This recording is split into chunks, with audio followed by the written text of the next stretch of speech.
Good evening, ladies and gentlemen, and welcome back to SF Commons.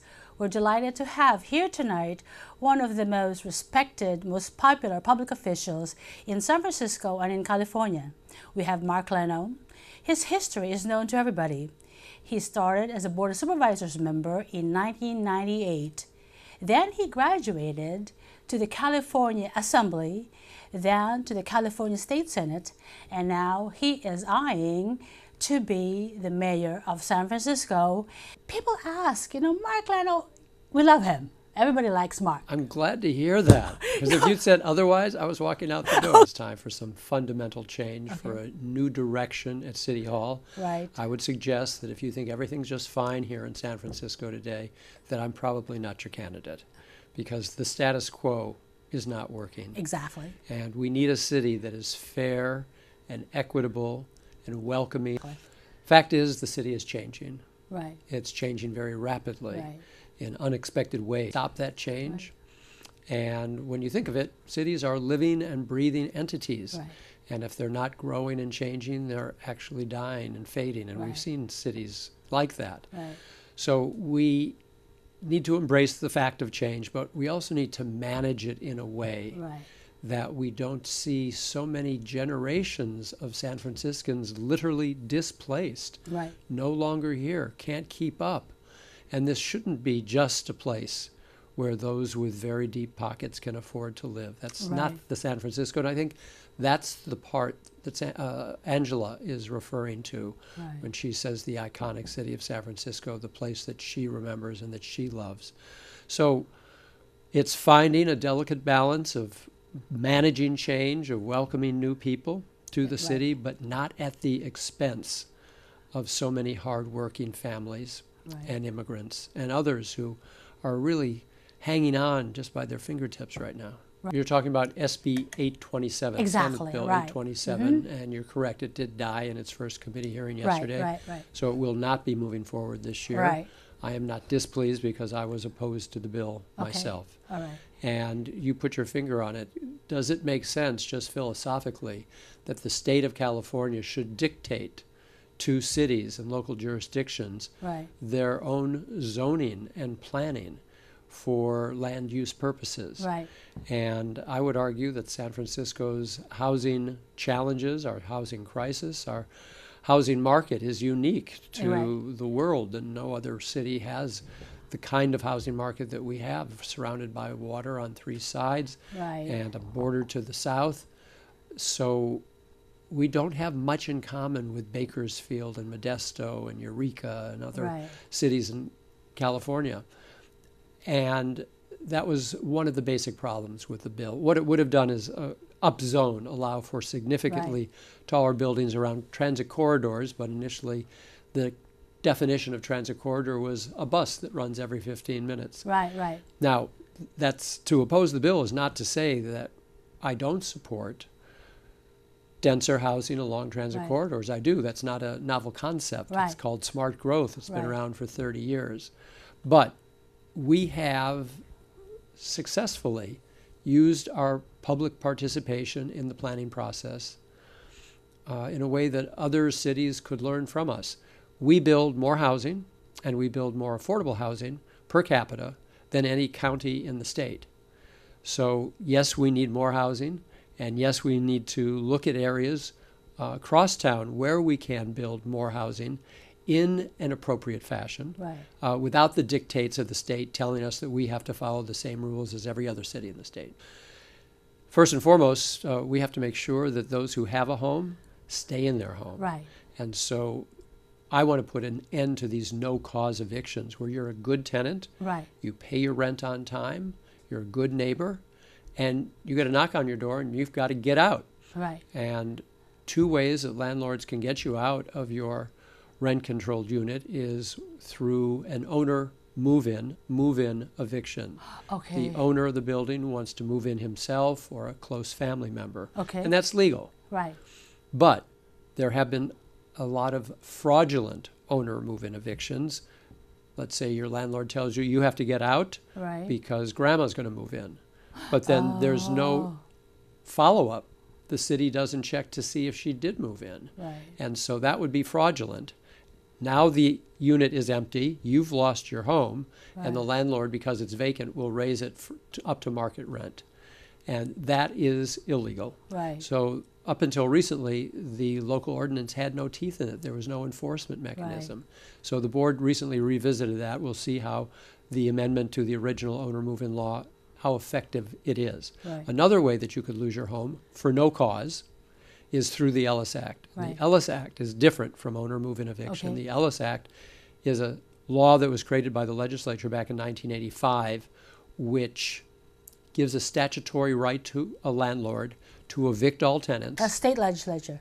Okay. State law that gave right to a landlord to evict all tenants, but for the specific purpose of going out of the business of being a landlord. I see, okay. And that's legal. Right. But it's now being, I believe, illegally used by those who the bill was not written for. Right. They're not landlords. They don't intend or pretend to be landlords. They're speculators. And they buy rent-controlled buildings with the intention of evicting all the tenants and then quickly subdividing and selling them off for a profit. That is not what the Ellis Act was written for. Right. I believe it's an illegal use. Right. And these speculators then, after they've kicked people out of their homes for no cause other than their own profit, then go on and buy another building and do it again and again and again and again. The whole concept of serial Ellis acting is an oxymoron because by definition its purpose is singular for the purpose of going out of the business of being a landlord. So I would take those speculators to court and let them know they can no longer get away with that in San Francisco. So is the California legislature doing something about that, to amend that, or? I tried a couple of times. Right. I tried successfully back in 2003 to exempt all single-room occupancies. All of our SROs were at risk of wholesale eviction prior to a bill that I authored in 2003. So they're all now protected from the Ellis Act. And that protects about 12,000 of San Francisco's most vulnerably housed people. Right. So first and foremost, we want to keep those who have a home in their homes. Right. Additionally, we get affordable housing, and you are correct, you use the term inclusionary zoning ordinance. A lot of your listeners may not know what that is. Yeah. It's a fancy term for a mandate that we put upon those who develop market rate housing. Right. That a percentage of their development must be below market rate, must be affordable housing. Right. That is at approximately 20% of all units of developments over 10 must be below market rate. But we now see that there are some larger projects like Pier 70 is being developed, and there will be thousands of units of housing there, and the developers there are going to have somewhere between 35 and 40% of their units below market rate. The Giants development called Mission Rock has somewhere around 35 to 40% of their units below market rate. So we know we can go higher than what the current statute requires. But not all projects are the same. Some get public benefit, like Pier 70 is getting its land from the port. So I think we should revisit this ordinance and recognize that if a project is similar, let's say, to Pier 70 or to Mission Rock, well, then we should increase the requirement, the mandate. Other projects may not be able to go that high. I'm surprised that the city doesn't actually know how many vacant affordable housing units are available right now. Right. And some of our most affordable units are our SROs, our single room occupancies. Right. And we should know how many vacant We units don't? there are. Well, there's some debate over how many there are. The Department of Building Inspection has estimated about 1,500. The Department of Homelessness and Supportive Housing agrees that it's in that neighborhood of 1,500, but we really should be. 1,500 what now? SROs. Vacant? Single room occupancies that are vacant and available, yes. Why are they vacant and For a variety of reasons. An owner of some of these units may want to keep them off the market, thinking there's going to be a greater financial benefit the longer that they keep them open, because they can get a higher price 6 months or a year from now. So we need to be talking with these property owners, find out what their resistance is, attend to their concerns. That's a lot of housing. It is a lot of housing. We've got 3,500 people living on our streets right now. Right. And if there are 1,500 of the most affordable units in the city available, we should be doing everything possible exactly. to access them for our homeless population. I have a plan that would end street homelessness, right. the 3,500 who are living on our streets, by 2020. And it would make use of a large portion of those available empty right. single-room occupancies. And then we also have a waiting list of over 1,000 people every night who want to get into a shelter exactly. bed. Now, that's not permanent housing, right. but 1,000 people want to get off the streets every night, and the city has not expanded sufficiently our capacity right. of shelter beds. I think we've had that 1,000-person waiting list for 10 or 20 years right, now. Right. That doesn't make sense. If homelessness is really our most important issue, and everyone I talk to everywhere around town asks me, what are you going to do about ending homelessness? Clearly, it is a top priority. Well, then we've got to put our money where our mouth is right. and get serious about it and finally take care of this. And that's what our plan is about. Here that only about 10% of San Franciscans can afford to purchase market rate housing, right. and only about 15% of us can afford to rent right. market rate housing. That when we're talking about affordable housing, we're talking about housing for just about all of us, 85 to 90% of us.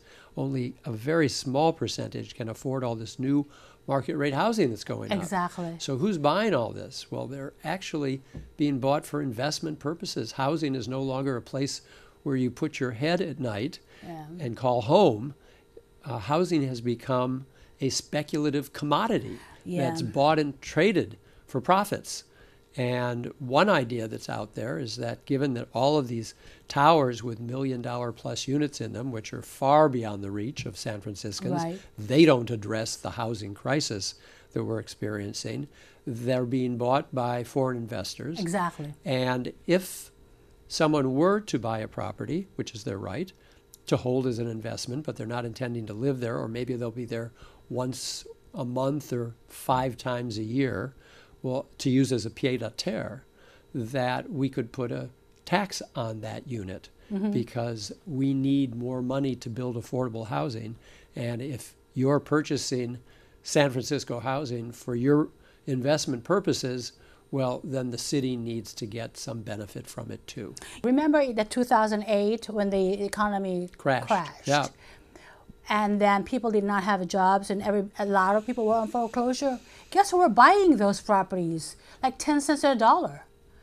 And then the same property owners now, right? They jack up the rents. Lose exactly. for working people because exactly. they lost their homes to foreclosure, oftentimes because of toxic mortgages that they right. were sold, because they were gamed by banks and exactly. lending institutions. And then once they lost their homes and they needed to rent something, their rent was going to be higher because the banks and others came in to buy up those properties, right. as you say, 10 cents on the dollar. And huge profit motives are out there. Right. But that's where government needs to come in, right. to find a way to make sure that vulnerable people are cared for. Right. For the homeless issue, right? The filthy streets, homeless encampments, next day they're gone and they're back. So we're using the police force against our very own vulnerable poor citizens. What do you think about that? We're not making much progress. That's why I say the status quo is not working. Right. Just moving people from here to there and not addressing the need. And for the mess in the streets, the human waste and the syringes and all of that, I would say that's not the problem. That's the symptom of the problem. Okay. The problem is that we have 3,500 people living where they should not be living to begin with on our streets and sidewalks. And once we finally get serious about moving people under a roof, well, then our streets aren't going to be quite so messy. And we'll have savings at the Department of Public Works because they won't have to clean up quite so often, and the mess they're cleaning up will have been diminished. We'll have savings at the police department because there'll be fewer interactions between police and homeless people if people have a home. There'll be savings at the fire department, fewer ambulance calls to the emergency room. We'll have savings at the emergency room and at San Francisco General Hospital. And we'll have savings at the Department of Public Health because, of course, the longer people are on the street, the more their health, mental and physical, is degraded.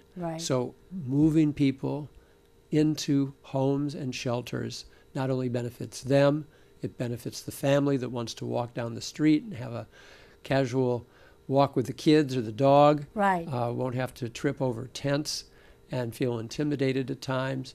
Small businesses won't have people sleeping in their doorways. A lot will be improved when we finally give people a place to live. What about the small businesses, right? You're a small business person yourself. I am a small business, 40 years now. I did, when I was on the Board of Supervisors, write the legislation that created the Small Business Commission. Exactly. Small businesses are having a tough go of it these days. Exactly. Not only are rents for commercial spaces Right. very high, even though we have a glut more supply than we have demand, Right. but prices aren't falling.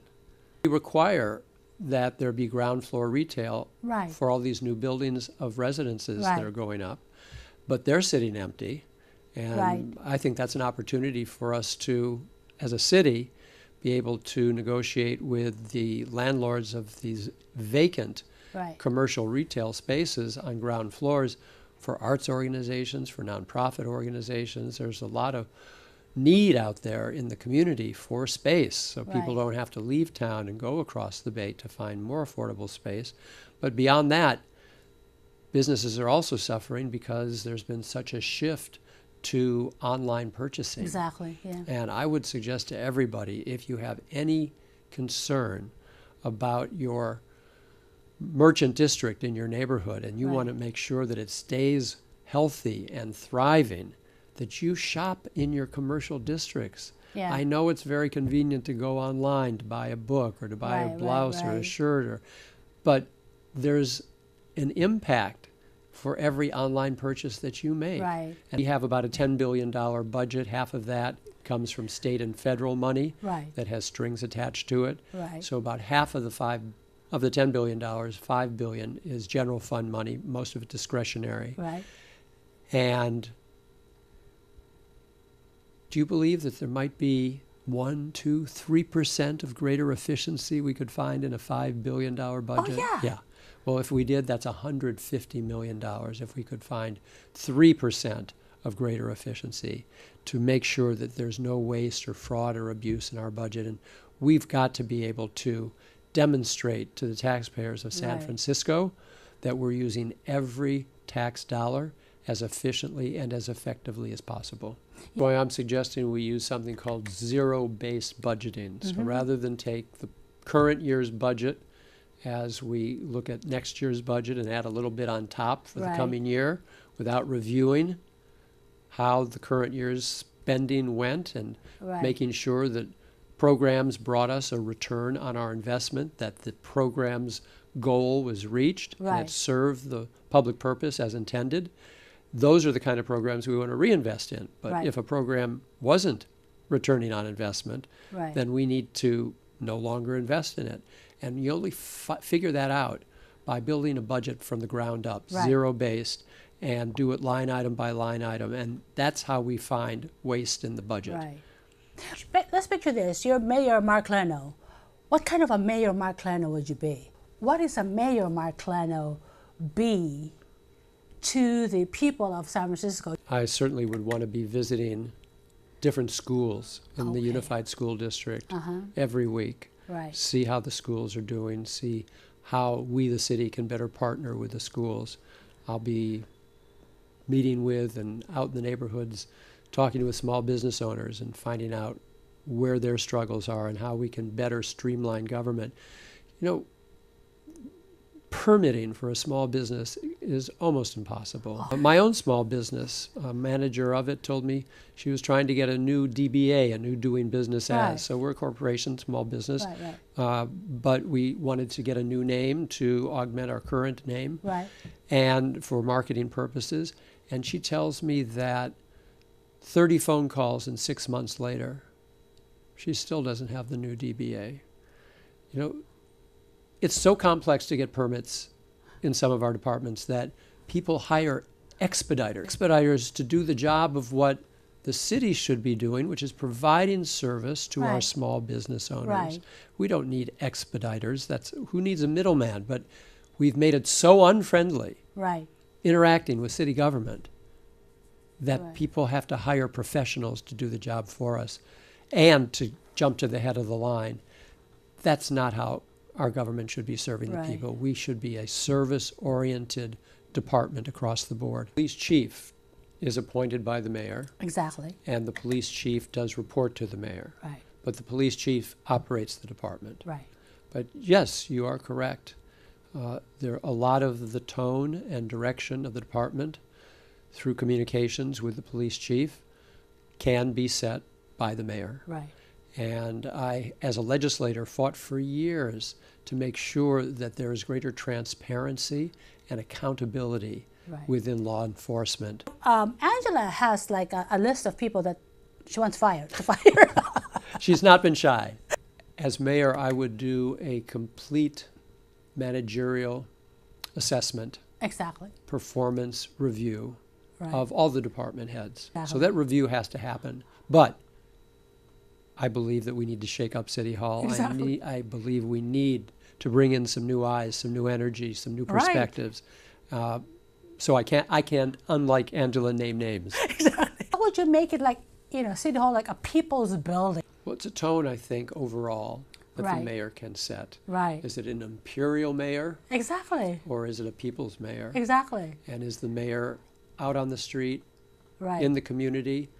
My base when I came into public office 20 years ago was really in the nonprofit world as a Right. volunteer. Right. I was on many boards of directors through the 1980s and 90s. It was also the height Right. of the HIV Oh, AIDS that's right, epidemic, so right, there was no right. shortage of work to be done. Right. But that's where I got involved. In fact, I'm just coming from the Curry Senior Center today, which is on Okay. Turk Street, and they provide senior services in the Tenderloin. Right. They do a great job working with a wide variety of different communities within the senior community. Right. And today I had a lunch with a group of LGBTQ seniors, Great. and we talked about all the challenges they're facing in their older age, on fixed incomes, living oftentimes in the Tenderloin, and they're hanging on just by a thread. Right. And they're very concerned that changes in Washington regarding Social Security or Medicare Exactly. could just devastate their lives. And Right. how are we going to make sure that no one loses their rent-controlled home? Real serious issues. People told me they're losing sleep. Oh, sure. Yeah, definitely. And that's just it's pretty bad. Yeah. painful. Now let's talk about the campaign. We have ranked choice voting, 1, 2, 3. Yes. So Angela was here. I believe you are her second vote? I think she told you that she would vote for me number 2. Exactly. Yeah. So, that she's telling her people to vote for you second. Now, who is your second? I have said that I would vote for Jane Kim number 2 and Angela number 3. Absentee ballots go out on May 7th. So you could have a ballot mailed to your home, and you could have a month to put it back in the mail or take it to City Hall to make sure that your vote will get counted. But one way or the other, you should participate in this special election for mayor. And I hope that you will go to markleno.com, get to know my proposals, get to know my legislative background, that I authored the bill to raise the state minimum wage to $15 an hour, lifting 2 million Californians out of poverty and giving 5 million working people a raise that they deserved. Also made sure that 12,000 of San Francisco's most vulnerably housed were not evicted from their apartments. Brought back $120 million to save Community College of San Francisco in the depths of its accreditation crisis a couple years ago, so that we could sustain it, so it did not fail, because as the enrollment dropped, state funding dropped, and it was in a death spiral. Also brought back $500 million to expedite the construction of 3,300 affordable housing units that are being built at Mission Bay, Trans Bay, and the Hunters Point Shipyard. So get to know all the good things that I've done, working on civil rights issues as well, and my proposals to end street homelessness by 2020, and how we need to build and how we will build 5,000 units of affordable housing. So first and foremost, get registered, plan on voting June 5th, and I would be honored to have your support.